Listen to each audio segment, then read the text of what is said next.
Well, thanks for coming into the channel, viewers. I've got a really good video for you today as I just finished my setup here. This one's a hard one for single mothers because it's a single mother's son that's written why single mothers destroy their sons.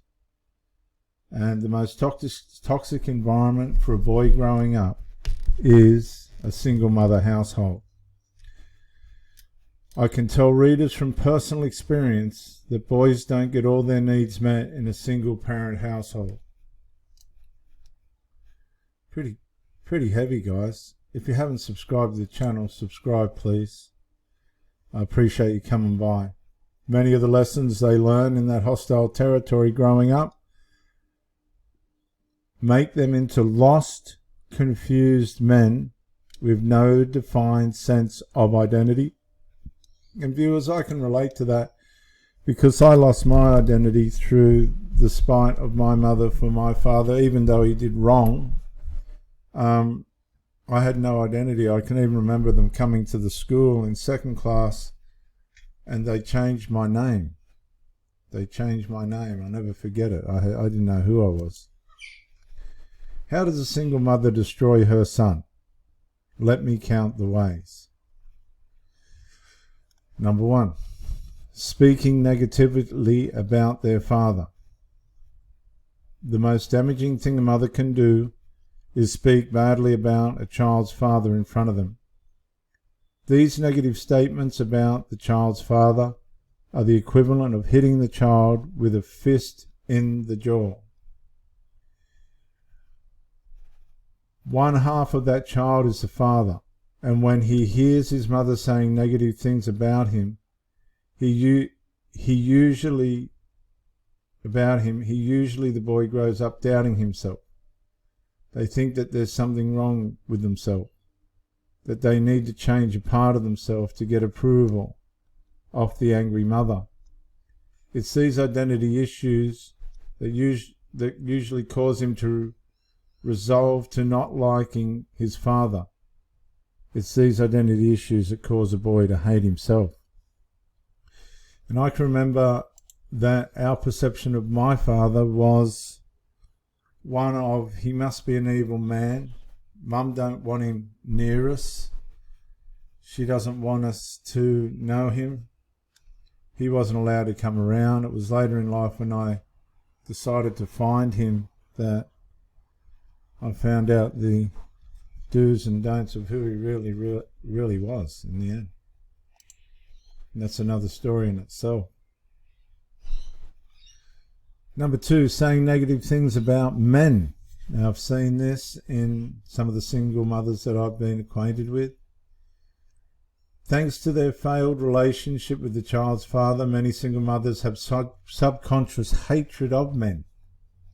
And they express that hatred about every man they come into contact with, saying things like, that no good nigger, or men ain't shit, or doing things like avoiding male cashiers, salesmen, and speaking negatively about male acquaintances have a profound impact on children, especially boys. Hearing these negative statements and seeing these misandristic actions about men and regarding men make little boys afraid of embracing their masculinity and their male identity. One of the easiest ways to turn a boy into a meningia is to have him constantly hear numerous negative statements about men from his mother. When a boy hears that his mother hates men, he resolves to not be like them, which simply is self-hatred. Number 3, teaching their sons to disrespect their father's authority. Now, I've seen single mothers collude with their sons and cause an overthrow in the house to the point where the father leaves. He just doesn't want to tolerate the mother and the children lining up against him. He leaves.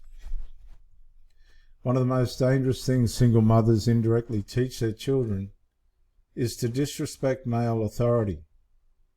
By making negative statements about the child's father, dismissing things he says and telling them to disregard his instructions. She teaches her children to have no respect for male authority and to have no regard for males in charge. Most mothers think they're getting back at the dad by doing this, but they don't see the long-term damage they do by teaching their sons to have contempt for their fathers. Boys growing up to disrespect their fathers have no respect for all other men in society, and that's absolutely true, because I've had relationships where, in one particular case, the young males in the family sat there and said, "We don't like middle-aged men." And I thought, well, that's your problem, not mine. Huh. 1, 2, 3, 4. Teaching their sons to disrespect male authority and male authority figures. When a mother teaches her son to have no respect for the authority of their fathers, it teaches them that men are not to be respected. Big mistake. That can get them into trouble when he runs into male authority figures such as supervisors and police when he gets older. Excuse me. This is why many boys who come from single-parent homes have a hard time adjusting to the real world. When challenged by male authority figures, they often resist them or disrespect them because they're being made to believe they're beneath them. Very interesting, because I've been triangulated by mothers and their children with this kind of attitude. What most boys from single-parent homes don't understand are that these men that they have little regard for have power to fire them from their job. And if they're in law enforcement, these men have the power to kill him if he doesn't follow their instructions to the letter.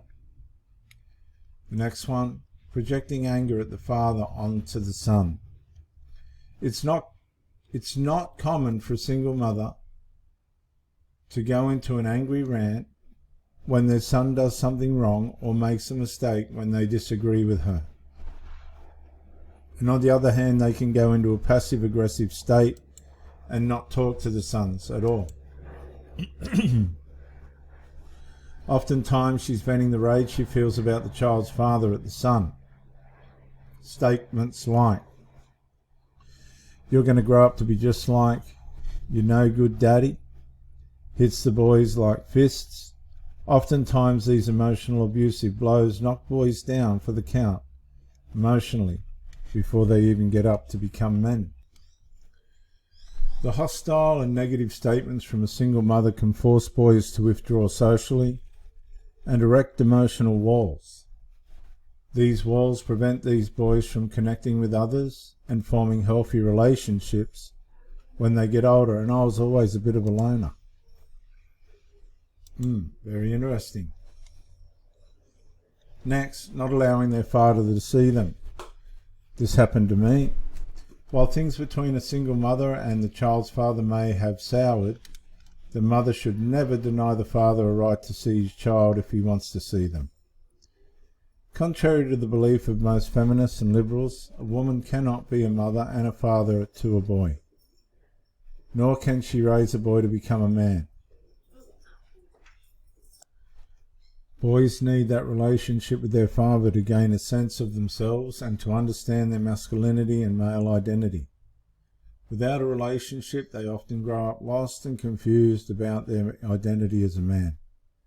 When boys can't answer those questions that only a father can answer, they take cues from hypermasculine images in media or from ideas from their peers to fill in the empty space regarding what type of man they should become. And if this media isn't available, he starts taking cues from their mother regarding what type of man they should be, and that could be very, very wrong. Bring in substitutes for a father. I've had enough single mothers to know how this works, but I've never tried to be the substitute for a father. Not my business. Many single mothers who have alienated the child's father and are overwhelmed trying to bring in a substitute male role model for them. Unfortunately, this man often never measures up or is capable of doing the job of the child's father. Oftentimes, he winds up just as overwhelmed and frustrated as a single mother is, because he has no understanding of the family's history or the previous history of the child. What most single mothers don't understand is that only a father can meet the son's needs. Only he can meet the emotional needs of that boy, and because half of the boy is based on who he is, and because he has some understanding of who his mother is. Coddling their sons. Oh my gosh. Oh my gosh, have I seen this? Goodness me. Single mothers are the biggest enablers of bad behaviour in boys. When their sons do wrong, they make excuses for them. When they make mistakes in life, they blame others for doing wrong by their son. And when they fail in life, they bail them out. Thanks to their coddling, their sons never grow up learning they have to take responsibility for their actions.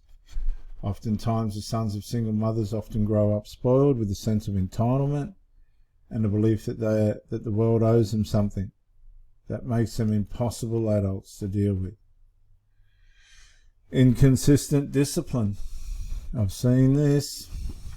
Along with coddling, the most dangerous thing single mothers do to kids is inconsistently discipline them, because they don't understand the role a father plays in establishing constant structure and order in a child's life. They either don't punish boys for their bad behaviour, or they go overboard with excessively violent or harsh punishments. With an emotional single mother, there is no plan of action to correct the bad behaviour in their sons or to educate them on what they are doing wrong. I've seen this inability to resolve. It's absolutely atrocious. So bad behaviour often continues well into their adulthood.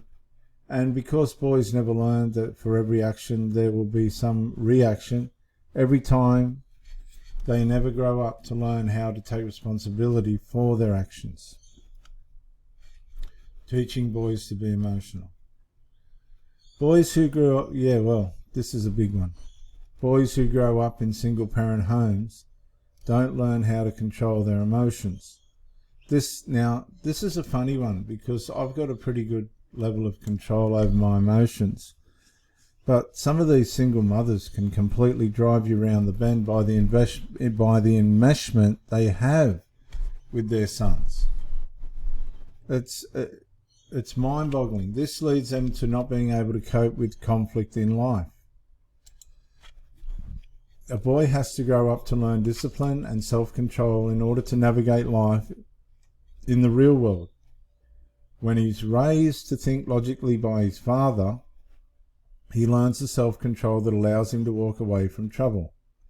He thinks about the long-term ramifications of his actions and the impacts of those actions on others. But when he's raised by a woman, he learns to think of his short-term feelings. And when he acts on those feelings, he often says and does things he regrets. I can remember in my last breakup, I tried everything not to crack. I tried everything, but in the end I cracked.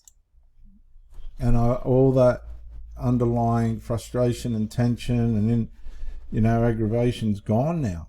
It's amazing. A man who has no control over his emotions is more prone to go into a rage, where he beats a woman who disagrees with him or says no to him, gets into fights with men over silly things like baseball games or a look in his direction, or his words and actions can cause him to get into a scuffle with police where he's fatally shot and killed for resisting arrest. This loss of self-control can cause him to be seen as weak by other men and make him a target for the abuses of both predatory men and women. And I've had young adult men who have come out of at least 5 years with a single mother and have said that they've been made drunk by women and raped by women. I don't know how that works. That's one of the strangest things I've ever heard. Not teaching their sons boundaries, or what boundaries are. Some single mothers just don't understand what structure is like men do. And I've seen this, and part of the healthy establishment of structure is establishing boundaries. Now, a lot of these enmeshed single mothers don't have boundaries with their sons, and that's how the covert emotional incest keeps itself alive. Boundaries are imaginary lines in the sand that keep boys safe. They keep boys from going too far and doing things that will hurt them. A strong father teaches their sons what boundaries are at an early age. Boys who grow up without boundaries cross lines. They take dangerous, unnecessary risks. They don't know when they've gone too far. They violate people's personal space, and they can't take no for an answer. This leads to people having to do things like take out restraining orders, have them arrested, beat them severely, or even kill them to make them stop whatever they're doing. And this is true in different countries. The killing part doesn't necessarily happen here in Australia, but the other stuff does. Not teaching their sons coping skills. Now, I've seen adult men have psychological and narcissistic collapses. Boys who grow up in single-parent homes often don't learn how to cope with obstacles life throws at them. One of those obstacles is mummy getting attention from other men. When things like rejection, failure, and loss come into their lives, they don't grieve, hurt. They don't grieve, hurt for a while, and then move on like real men do. Instead, they go berserk. Boys who haven't been taught coping skills by their fathers can't deal with the many curves life throws at them. When their girlfriends leave them, they stalk and kill them. When they lose a job, they go on a shooting rampage. And when life just gets too damn hard for them, they can often commit suicide. The next one, establishing a codependent relationship. One of the most destructive things single mothers do to their sons is try to turn them into a surrogate husband. Oh, covert emotional incest. What they don't understand is that what they're doing is establishing a codependent relationship with them. This is called covert emotional incest, one of my big subjects on the channels. In this codependent relationship, single mothers attach an emotional hose up to their sons. As they use their sons to get their emotional and other needs met, it literally sucks the life out of these boys and prevents them from growing up to becoming healthy, functional men who can have a relationship with women his own age. Thanks to codependent single mothers, boys never learn to get their own lives and become their own man. And viewers, I think we'll go on to the next section, smothering, bullying, trying to run his life. In the next video, I'll do a part 2. This is Reverend Dr. J.W. Morrison, theologist. Bye for now.